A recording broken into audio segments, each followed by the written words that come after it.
Hi hello ఇప్పుడైతే మేము విజయవాడ నుండి ఎర్లీ మార్నింగ్ 4కి స్టార్ట్ అయ్యాము లంబసింగికి. మేము ఇలా రోడ్ ట్రిప్స్ చేయాలంటే కనుక చాలా ఎర్లీగా స్టార్ట్ అవుతాము సో దట్ డే వేస్ట్ అవ్వకూడదని చెప్పేసి. ఇది వచ్చేసి 24న క్రిస్మస్ ముందు రోజు. సో చర్చెస్ అన్నీ కూడా ఇట్లా బ్యూటిఫుల్గా అయితే డెకరేట్ చేసి ఉన్నారు. స్టార్ట్ అయిన కొద్దిసేపటికి డ్రిజిల్ స్టార్ట్ అయిందనమాట. సో మా ట్రిప్ అంతా కూడా ఇట్లాగే ఆన్ అండ్ ఆఫ్గా కురుస్తానే ఉండింది. ఉండే కొద్దీ వర్షం పెరిగిపోయింది కానీ అసలు తగ్గలేదు. చాలా మంది ఏం చేస్తారంటే లంబసింగికి వెళ్ళాలంటే మిడ్ మార్నింగ్ అలా స్టార్ట్ అవుతారు. సో దానివల్ల మీకు డే వేస్ట్ అవుతుంది. మీరు రీచ్ అయ్యేసరికి ఈవినింగ్ అయిపోతుంది. సో మీరు వన్స్ 6కి రీచ్ అయ్యారంటే అక్కడ ఏం ఉండదు మీరు చూడటానికి, నెక్స్ట్ డే వ్యూ పాయింట్ కోసం అన్నట్టు. సో ఆ డే అంతా కూడా వేస్టే. సో అందుకని మేము చాలా ఎర్లీ మార్నింగ్ అయితే స్టార్ట్ అయ్యాము. ఇప్పటికే 2 hours అయిపోయింది ట్రావెల్ చేస్తూ, అండ్ వర్షం కూడా కొంచెం ఆగింది కదా, అందుకని కాఫీ బ్రేక్ కోసం అయితే ఆగాము. ఇప్పుడు టైం అరౌండ్ 6:15 అయింది. ఇది దేవరపల్లి అనే ప్లేస్ అనమాట. సాహత్ని ఇక్కడ బ్యాక్ సీట్లో వేసాము. ఇన్ఫ్లేటబుల్ మ్యాట్రెస్ ఉంది మా దగ్గర. సో ట్రిప్స్కి వెళ్ళినప్పుడైతే అది కంపల్సరీ యూస్ చేస్తాను. After 15 minutes of coffee break journey అనేది కంటిన్యూ చేసామన్నమాట. ఇప్పుడైతే కొంచెం వెళ్తురు వస్తూ ఉండింది. సాగర్ లీవ్స్ కన్ఫర్మ్ అవ్వడం మాకు చాలా డిలే అయిపోయింది. అందుకని 24న స్టార్ట్ అవ్వాల్సి వచ్చింది. సీజన్ టైమే, బట్ సైక్లోన్ అది నడుస్తుండింది కదా, సో అందుకే కొంచెం బాగా క్లౌడీగా అండ్ మా ట్రిప్ అంతా కూడా వర్షం పడుతూ ఉండింది. ఇది పక్కన మీకు కనిపించేది వచ్చేసి గోదావరి నది. చాలా బాగుండింది. అండ్ ఇక్కడ చూడండి, నాకు ఇక్కడ ఫుట్బాల్ ట్యాంక్ ఒకటి కనిపించింది.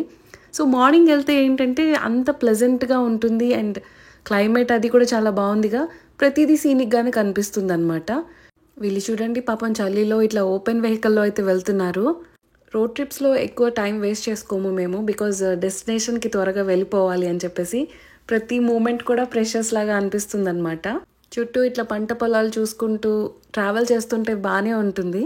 అండ్ మేము మ్యూజిక్ కూడా పెట్టుకోము ఎక్కువగా. ఈ టోల్ దాటిన కాసేపటికి నాకు హనుమాన్జీ విగ్రహం కనిపించింది. అది చూస్తే నాకు పరిటాల గుర్తొచ్చింది. అండ్ ఇంకా వెళ్తుంటే ఇంకొక స్టాట్యూ ఉంటుంది.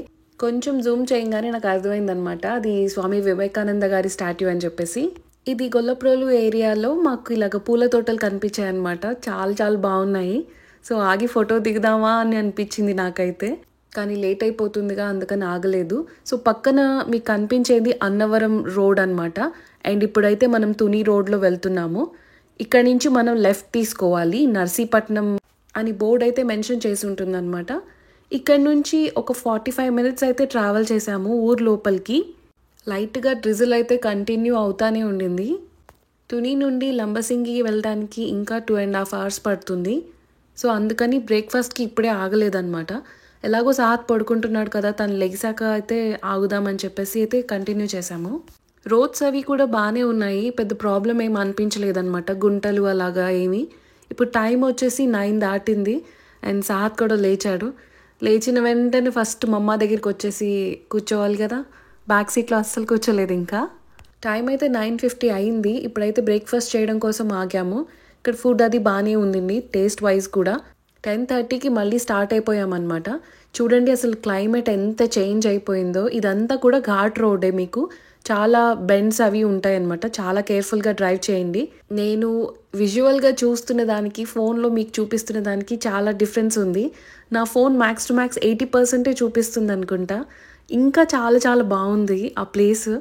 సో మొత్తం ఫాగ్ మీకు అసలు కనిపించదు, ఫోన్లో చూస్తేనే కనిపిస్తుంది. ఇప్పుడు టైం వచ్చేసి 10:40 అయింది.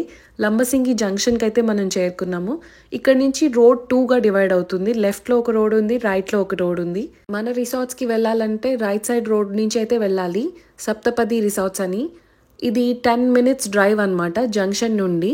దారిలో మీకు స్ట్రాబెర్రీ గార్డెన్స్ అని రాసుంటాయి బోట్స్.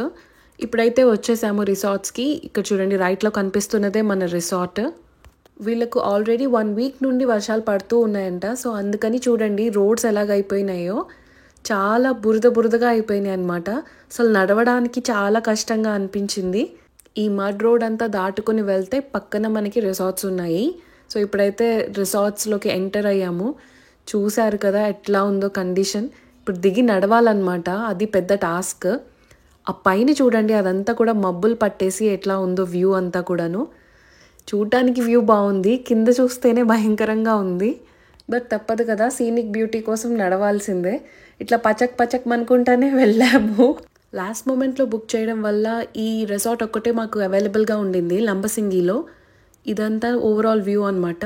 మేము ప్రీమియం కాటేజ్ బుక్ చేసాం, బట్ అది కూడా అవైలబుల్ లేదని చెప్పేసి మాకు ఈ రూమ్ అయితే ఇచ్చారు. అండ్ దీని కాస్ట్ వచ్చేసి 6,500 పడిందనమాట పర్ డే. అండ్ ఫుడ్ సెపరేట్గా. సీజన్ అని చెప్పి ప్రతిదీ కూడా చాలా హై ప్రైస్గా ఉండింది.